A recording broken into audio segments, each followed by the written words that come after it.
थोड़े से operations perform करने के बाद में अब तो शायद आपको थोड़ा बहुत अच्छा लगा होगा कि वाकई में इस कोर्स के अंदर आपको कुछ चीज़ें सीखने को मिलेंगी।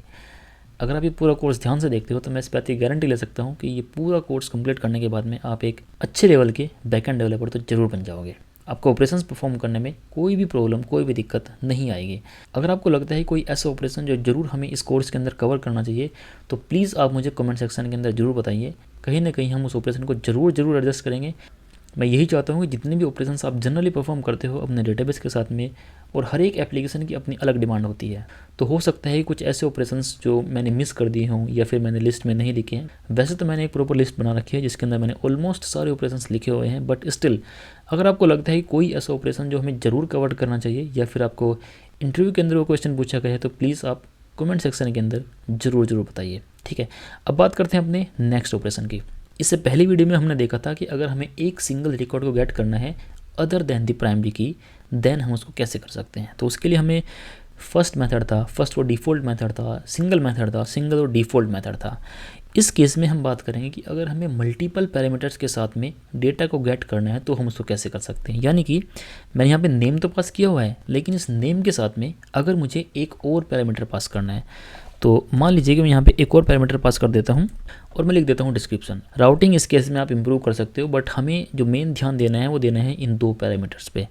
और दूसरे पैरामीटर को गेट करने के लिए भी मैं यहाँ पे ये मेथड यूज़ कर लेता हूँ फ्रॉम राउट, और यहाँ पे मैं फिर से लिखता हूँ स्ट्रिंग, और ये जो डिस्क्रिप्शन है मैं ये यहाँ पे लिख देता हूँ ऐसे करके।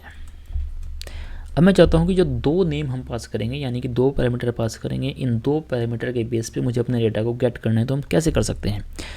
तो सिंपलेस्ट कॉन्सेप्ट है, यहाँ पे तो आपको उन चार में से कोई एक यूज़ करना पड़ेगा। फर्स्ट और डिफ़ॉल्ट, सिंगल और default, based on the requirement आप चार में से कोई भी एक यूज़ कर सकते हो।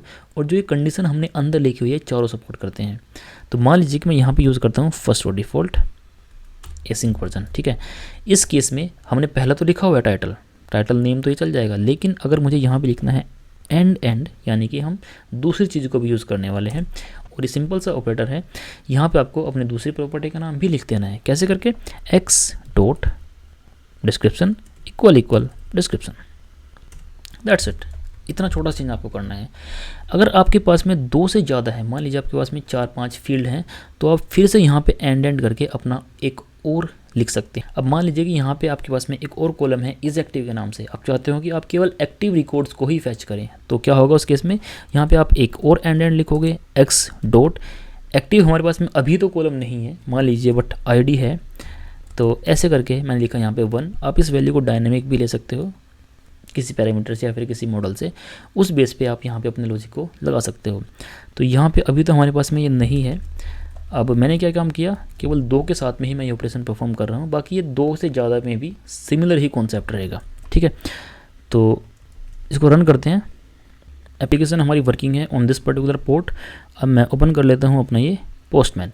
अब यहाँ पे अगर आप ध्यान दोगे, अगर मैं ये वाला यूआरएल पास करता हूँ तो हमारे पास में एरर आएगी कि ये वाला यूआरएल एग्जिस्ट नहीं करता है। और सच में क्यों नहीं करता है, क्योंकि हमने उस राउट को चेंज किया और हमने उसके बाद में डिस्क्रिप्शन के लिए भी कुछ डाल दिया है। ठीक है, तो चलिए डिस्क्रिप्शन कॉपी कर लेते हैं। मान लीजिए कि मैंने लिखा फ्रॉम जापान, और मैं इसको यहाँ पे एज इट इज़ लिख देता हूँ। मैं सेंड पे क्लिक करता हूँ।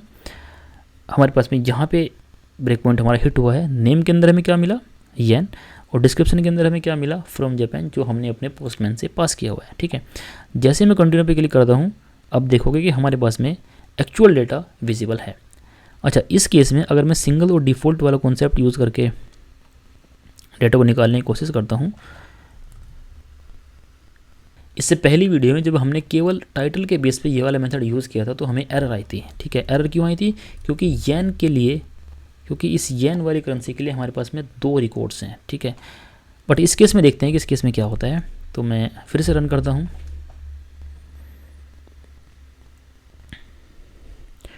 और ये हमारा पोस्टमैन है। इसके अंदर अगर मैं फिर से सेंड पे क्लिक करूँगा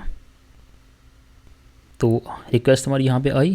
कंटिन्यू पे मैंने क्लिक किया, इस बार कोई भी एरर नहीं आएगी। हमारे पास में डेटा प्रॉपर विजिबल है। क्यों है? क्योंकि इस बार जो यहाँ पे फिल्टरिंग हुई है वो इन 2 प्रॉपर्टी के बेस पे हुई है और इन 2 प्रॉपर्टी के बेस पे हमारे पास में कोई भी डुप्लीकेट रिकॉर्ड नहीं है। इसी वजह से सिंगल और डिफ़ॉल्ट भी अब कोई भी एरर थ्रो नहीं कर रहा है। क्यों? क्योंकि जो दूसरे वाली प्रॉपर्टी है ये येन वाली, इसका जो डिस्क्रिप्शन है वो दूसरा है, यानी कि दोनों रिकॉर्ड ये अलग अलग हो चुके हैं। अब ये तो हुआ फर्स्ट और डिफ़ॉल्ट और सिंगल और डिफ़ॉल्ट वाला कॉन्सेप्ट। अब जो आपको ठीक लगता है वो आप यहाँ पे यूज़ कर सकते हो। अब हम बात करते हैं कि मान लीजिए कि मैं इस डेटा को राउट में ना लेके हमें इसको एज ए क्वेरी स्ट्रिंग लेना चाहता हूँ। क्वेरी स्ट्रिंग के लिए मैं यहाँ पे इसको चेंज कर दूंगा कि फ्रॉम क्वेरी। अब इस केस में क्या होगा? इस केस में मैं इस ब्रेक पॉइंट को तब भी हिट कर सकता हूँ अगर मैंने डिस्क्रिप्शन को पास नहीं किया हुआ है। कैसे? चलिए देखते हैं। मान लीजिए मैं इस एप्लीकेशन को रन करता हूँ और मैं फिर से अपने पोस्टमैन के ऊपर आता हूँ। यहाँ पे अगर मैं इसको हटा भी देता हूँ एक बार फ्रॉम जापान को, ठीक है, मैं सेंड के ऊपर क्लिक करता हूँ तो आप देखोगे हमारे पास में एक एरर आई है। एरर क्यों आई है? ये बोल रहा है कि डिस्क्रिप्शन फील्ड इज़ रिक्वायर्ड, क्योंकि हमने इस स्ट्रिंग को नलेबल डिफाइन करना पड़ेगा क्वेश्चन मार्क का यूज़ करके, ऐसे करके। और ये कॉन्सेप्ट ऐसे कैसे काम करते हैं? तो यहाँ पे अगर आप देखोगे कि हमने यहाँ पे नलेबल को इनेबल किया हुआ है। अगर मैं इसको डिसेबल करता हूँ और without using this question mark अगर मैं इसको रन करने की कोशिश करता हूँ बिना कोई भी चेंज के पोस्टमैन के ऊपर, तो देखते हैं कि इस बार चलता है कि नहीं चलता है। इस बार आप देखोगे हमारा ब्रेक पॉइंट हिट हो चुका है और नेम के अंदर तो हमारे पास में डेटा है, बट इस डिस्क्रिप्शन के अंदर हमारे पास में कोई भी डेटा नहीं है। अब डेटा हमारे पास में आया है इस केस में नल। वो क्यों आया है? क्योंकि हमने जो कंडीशन लगा रखी है वो ये है कि title equal this and description equal this. इसका मतलब ऐसा रिकॉर्ड जिसका टाइटल तो येन हो लेकिन डिस्क्रिप्शन उसका नल हो। और आप डेटाबेस में देखोगे तो ऐसा हमारे पास में कोई भी रिकॉर्ड नहीं है, तो इस वजह से हमें मिला है नल। तो ये चीज़ ध्यान देने की है। अगर आप लेटेस्ट वर्जन का यूज़ कर रहे हो तो यहाँ पे नलेबल वाला कॉन्सेप्ट है। ये पहले नहीं हुआ करता था बट ये अब है। तो इस केस में अब आपको स्ट्रिंग के ऊपर भी यहाँ पे क्वेश्चन मार्क डिफाइन करना पड़ेगा। अदरवाइज स्ट्रिंग की डिफ़ॉल्ट वैल्यू ही नल होती थी, अब भी होती है, बट उस केस में हमें ये डिफ़ाइन करने की ज़रूरत नहीं होती थी। तो ये अब आपको डिफ़ाइन ऐसे करना पड़ेगा। तो इस केस में अगर मैं एप्लीकेशन को रन करता हूँ और फिर से ट्राई करूँगा हिट करने की, सेम यूआरएल, पहले हमें इस केस में एरर मिली थी कि जो डिस्क्रिप्शन है वो रिक्वायर्ड है। इस केस में अगर मैं इसको सेंड करता हूँ तो आप देखोगे हमारा ब्रेक पॉइंट हिट हो चुका है। इनेबल के केस में भी मैंने क्या चेंज किया? Only this question mark. Continue करते हैं और हमें डेटा नहीं मिला है। अब रिक्वायरमेंट कुछ ऐसी है कि अगर हमने डिस्क्रिप्शन के अंदर डेटा भेजा यानी कि वो नल नहीं है तो उसको चेक करें। अगर हमने उसको नहीं भेजा है तो आप उसको चेक मत करें। तो वो हम कैसे कर सकते हैं? यानी कि कहने का मतलब ये है कि हमें अपनी इस कंडीशन के अंदर कुछ चेंजेस करने हैं। आप इसको ऐसे मल्टीपल लाइन में भी लिख सकते हो, जिसमें कोई प्रॉब्लम नहीं होती है, ऐसे करके, ठीक है। थोड़ा समझने में आसानी हो जाती है बस, बाकी इसका कोई भी इम्पैक्ट नहीं है। अब हम यहाँ पे क्या काम करेंगे? इस एंड के बाद में पहले तो मुझे चेक करना है कि इस डिस्क्रिप्शन के अंदर अगर वैल्यू नहीं है तो हमें इसको चेक नहीं करना है। बट हमने यहाँ पे ऑलरेडी एंड तो लिखा हुआ है, यानी कि एंड के केस में क्या होता है कि आपकी दोनों कंडीशंस हमेशा रन होंगी, ये वाली भी और ये वाली भी। कोई अगर एक फॉल्स हो जाती है तो वो काम नहीं करती है, ठीक है। तो हम यहाँ पे क्या काम करेंगे? पहले हम ये चेक कर लेंगे कि क्या इसके अंदर वैल्यू है या नहीं है। कैसे कर सकते हैं? स्ट्रिंग डॉट इज नल और एम्प्टी, इसके अंदर मैं क्या लिखूँगा? डिस्क्रिप्शन। और ये वाली कंडीशन हम रन करेंगे और इसको मैं बंद कर देता हूँ एक ब्रैकेट के अंदर। अब पहले समझते हैं कि ये काम कैसे करेगा। अच्छा, ये वाली कंडीशन तो क्लियर है। अब यहाँ पे काम कैसे करेगा कि सबसे पहले मान लीजिए कि इसके अंदर आया है नल, तो उस केस में हमें केवल और केवल टाइटल को चेक करना है। तो हमें दूसरे वाले एंड से हमें ट्रू वैल्यू मिलनी चाहिए। तो उसके लिए हमने क्या लिखा है? स्ट्रिंग डॉट इज नल और एम्प्टी। अगर ये वैल्यू नल या फिर एम्प्टी है तो इसका मतलब क्या होगा? ट्रू। अब जैसे ये वैल्यू ट्रू हुई, इस केस में हमने एक और कंडीशन लिखी हुई है और के साथ में। तो अगर आप केवल इस वाली कंडीशन पे ध्यान दोगे, इन दोनों में अगर पहली चीज़ ट्रू हो जाती है तो दूसरी कंडीशन को चेक नहीं किया जाएगा। अगर ये वाली कंडीशन फॉल्स हो जाती है, यानी कि अगर हमने इसके अंदर किसी वैल्यू को सेंड किया हुआ है, मतलब डिस्क्रिप्शन के अंदर वैल्यू एग्जिस्ट करती है, तो उस केस में क्या होगा? ये वाली कंडीशन तो हो जाएगी फॉल्स। और अगर आप और यूज़ कर रहे हो और पहली कंडीशन फॉल्स है तो हमेशा दूसरी वाली कंडीशन यूज़ की जाएगी। तो ये टाइटल तो हमेशा काम करेगा। इस केस में हमने लॉजिक लगाया है केवल डिस्क्रिप्शन के लिए। अगर इसके अंदर डेटा नहीं है तो ये पहले ही ट्रू रिटर्न कर देगा, खाली टाइटल पर काम करेगा।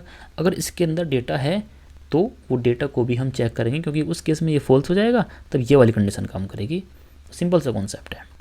अब चलिए देखते हैं कि ये काम कैसे करता है। मैं इसको रन करता हूँ तो फिर से पोस्टमैन के ऊपर जाते हैं। अगर आप ध्यान दोगे तो हमें यहाँ पे इस केस में 204 डेटा मिला था, यानी कि डेटा एग्जिस्ट नहीं करता था। मैं इस बार सेंड पे क्लिक करता हूँ, फिर से हमारे पास में नेम के अंदर तो डेटा है बट डिस्क्रिप्शन के अंदर डेटा नहीं है। अगर मैं इस पर कंटिन्यू पे क्लिक करूँगा तो इस बार आप देखोगे कि हमारे पास में डेटा आया। क्यों आया हमारे पास में? क्योंकि इस यानी के नाम से हमारे पास में डेटा एग्जिस्ट करता है। अगर हमने कोई ऐसा डेटा एग्जिस्ट कर दिया कि जो टाइटल में भी एग्जिस्ट नहीं करता, जैसे कि यान 1, तो इस बार आप देखोगे, इसको मैं हटा देता हूँ, तो इस बार कोई भी डेटा नहीं आया है। अच्छा, इस यान के केस में एक और चीज़ें वेरीफाई करते हैं कि अगर मुझे डिस्क्रिप्शन को भी चेक करना है तो हम कैसे कर सकते हैं। तो मान लीजिए कि मैं इस वाले डेटा को कॉपी कर लेता हूँ, मैं चाहता हूँ कि ये वाला रिकॉर्ड में फैच करूँ, तो टाइटल में तो मैं ये पास करूँगा और डिस्क्रिप्शन के अंदर मैं ये वाला चीज़ पास करूँगा। इन दोनों के केस में जब मैंने फर्स्ट और डिफ़ॉल्ट यूज़ किया था तो मुझे ये वाला डेटा मिला था। तो इस केस में इस बार मैं क्या काम करूँगा, डुप्लीकेट जिसका डिस्क्रिप्शन है वो मैं यूज़ करने वाला हूँ। और क्वेरी स्ट्रिंग को भेजने का तरीका होता है क्वेश्चन मार्क यूज़ करके। तो सबसे पहले आपको क्वेश्चन मार्क यूज़ करना है। यहाँ पे आपको लिखना है जो भी आपकी क्वेरी का नाम होगा,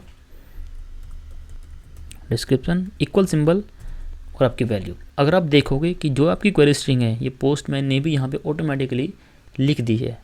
तो ये केवल आपकी सहूलियत के लिए है कि अगर आपको समझने में प्रॉब्लम आती है इसको लिखने के लिए, क्योंकि इसके अंदर अगर आपको एक और भेजना होता है अब आपको एंड का यूज़ करना होता है ऐसे करके, ठीक है। तो अगर आपको पता है कैसे भेजते हैं तो आप आसानी से लिख सकते हो, अदरवाइज़ आप यहाँ पे लिख दो और ये वाइस वर्सा भी काम करता है। यानी कि अपने अगर यहाँ पे अपनी क्वेरी स्ट्रिंग लिखी तो अपने आप आपका यूआरएल अपडेट हो जाएगा। तो अब इसको मैं हिट करता हूँ।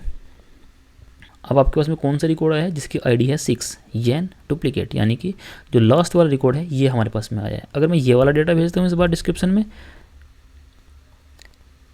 ऐसे करके सेंड पे क्लिक करता हूँ मैं, तो हमारे पास में डेटा आया ये फ्रॉम जापान वाला जिसकी आईडी है 5।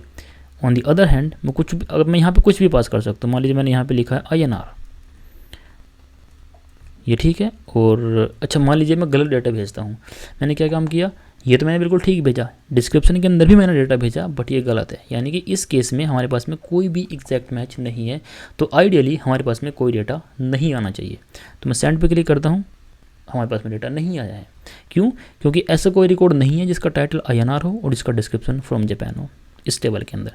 अगर हमारा डिस्क्रिप्शन भी ये है,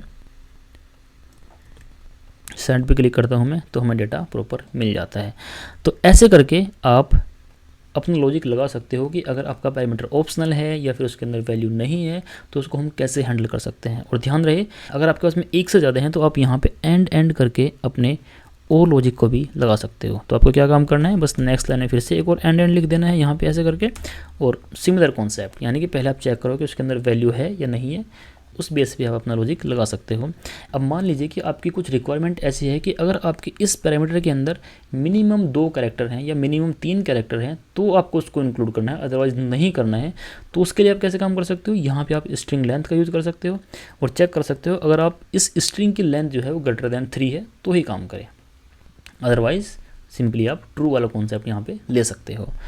तो ऐसे करके ही आप अपने कस्टम लॉजिक बना सकते हो। तो इस सिनेरियो का यूज़ करते हुए अगर आपको लगता है कि कोई ऐसी चीज़ है जो आपने कभी फेस की हो तो आप अपना एक्सपीरियंस भी हमें ज़रूर करें, कमेंट सेक्शन का यूज़ करें, ताकि जितने और फ्रेशर्स डेवलपर हैं या फिर जो न्यू डेवलपर्स हैं जो इस वाले एंटिटी फ्रेमवर्क कोर के अंदर आना चाहते हैं तो उनको एटलीस्ट ये आइडिया मिले कि किस किस टाइप के ऑपरेशंस डेटाबेस के साथ में परफॉर्म होते हैं।